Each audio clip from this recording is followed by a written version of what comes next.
There's a specific kind of person who either survives toxic relationships or is about to, and they don't even realize they're already developing something that makes them untouchable. The psychology behind this, what actually happens inside your brain when you're dealing with someone toxic, reveals why some people break free and others don't. And if you're watching this, there's a reason you're here. See, here's what's wild. We've spent decades studying trauma, PTSD, anxiety, depression, all the ways people break. But only recently have researchers started asking a different question. What about the people who don't just survive, but somehow become more than they were before? There's a term for this: post-traumatic growth, and it's not what you think. First, let's get real about what toxic relationships actually do to your brain, because this isn't just they hurt your feelings. When you're in a toxic relationship, whether it's romantic, family, or friendship, your nervous system is essentially living in a war zone. Studies show that chronic stress from manipulation or emotional abuse spikes cortisol, your stress hormone, to levels that mirror actual combat situations. Your brain doesn't know the difference between a threat and a person who's gaslighting you. The effects? Anxiety, depression, insomnia, your concentration fractures. Some people develop symptoms that look identical to PTSD, and here's the key part. These aren't character flaws, they're survival reactions. Your brain is literally trying to keep you alive. Research from Springer's work on toxic relationships found that victims experience everything from emotional distress to physical health issues, headaches, fatigue, a weakened immune system. Your body is screaming at you in the only language it knows. But here's where it gets interesting. Because what happens after you leave, that's where the psychology gets absolutely fascinating. Here's what researchers like Tedeschi discovered that changes everything. Roughly half to two-thirds of people who go through trauma don't just recover, they actually transform into something different, something more. And this isn't about bouncing back, that's resilience, getting back to who you were before. What we're talking about is different. This is when someone breaks you down so completely that your entire worldview shatters. And when you're sitting in those pieces, trying to figure out who you even are anymore, that's when something unexpected can happen. You get to rebuild from scratch. And sometimes, not always, but sometimes, what you create is actually stronger than what they broke. Here's the paradox that might actually give you hope if you're feeling shattered right now. The people who transform the most are often the ones who got hit the hardest, the ones who couldn't just shake it off, the ones who had every belief about love, trust, and safety completely dismantled.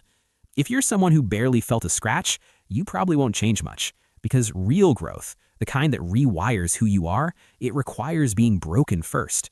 And if that's where you are right now, sitting in the wreckage, you're actually in the most powerful position you've ever been in. But wait, before you think this is some toxic positivity, everything happens for a reason nonsense, let me stop you right there.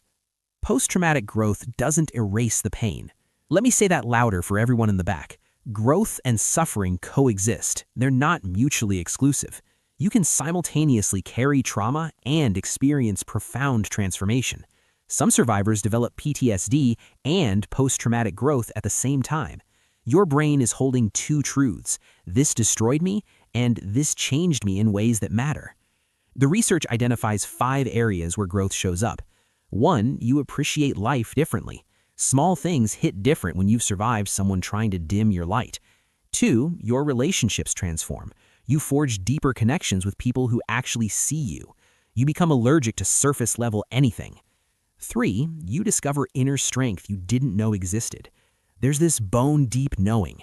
If I survived that, I can survive anything. 4, new possibilities emerge. Doors you never noticed before suddenly swing open because your perspective shifted. 5, your belief system evolves. Your values clarify. What matters becomes crystalline. But here's the part that makes this deeply human. Not everyone experiences this, and that's okay. There's no moral hierarchy here. Some people heal by simply returning to stability. Some people remain broken in ways that matter. The journey is not linear, and it's not guaranteed. And if you're sitting here thinking, but I don't feel transformed, I still have panic attacks, I still flinch when someone raises their voice. Yeah, that's the point. The survivors who make it out, they all share something that has nothing to do with being strong in the way we typically define it. They get exhausted with being treated poorly. Not in a dramatic way, in a bone-deep cellular way. There's this moment, and if you've been there, you know exactly what I'm talking about, or something inside you just clicks. The cost becomes undeniable. They establish boundaries, not because they read it in a self-help book, but because their nervous system literally demands it. Boundaries become healthcare, not self-improvement. They seek support, and here's what the research shows. Therapy, support groups, even just one solid friend who validates your reality, these aren't luxuries. They're the difference between staying stuck in trauma and moving towards growth.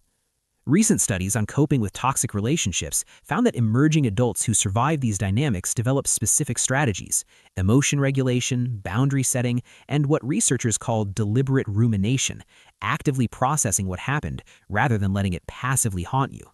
That last part is critical. Intrusive rumination, where trauma thoughts invade your mind, keeps you stuck.